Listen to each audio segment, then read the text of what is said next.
Just wanted to shoot a video of removing lift gearboxes on a Apache pop-up camper. This is a 75 Ramada that I'm working on. There's 4 bolts that stick down through the, I guess it'd be the chain trays underneath the trailer that hold the gearbox up. This is the front of our camper. And there you can see the 4 bolts that stick down.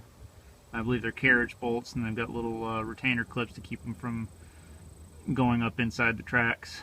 For you folks up in the Rust Belt, you probably need to spray these down with penetrating oil for a couple of days before you start doing this, just so you don't break those off and create another headache. I'm down in Oklahoma, so I didn't have to really worry about it, but I went ahead and did it anyways and just sprayed them down with PB Blaster for a couple of evenings after work when I got home.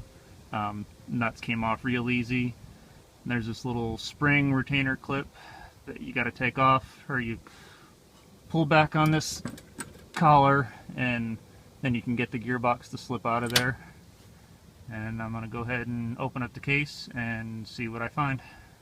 As soon as I took my box off, I went ahead and made some marks. I just scratched with an old test light. I had something sharp just to make some reference lines as to where the sprockets lined up.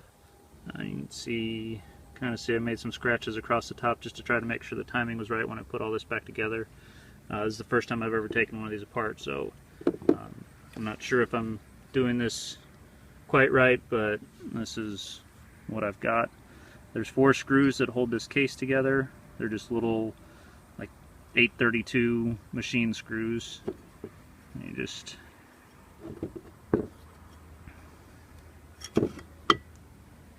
case just splits apart. Little plastic spacer, your first sprocket. Inside here are your gears. When you're putting the box back together, these are where you grease. You don't grease on top of the sprockets, from what I understand. You grease on the teeth of the gear. And you have, I don't remember what this section's called, but there's little roller bearings in this center section. You can see them there. If yours is really gummed up, be careful when you take those apart to grease them, because they can just disappear everywhere.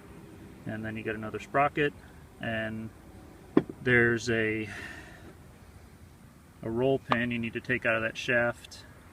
You can see it there, to get the shaft out of it to completely disassemble it. I'm not going to disassemble it any farther because I didn't find what I thought I was going to find that was wrong. So I'm going to put it back together and see if I can figure out why the top on this camper won't lift.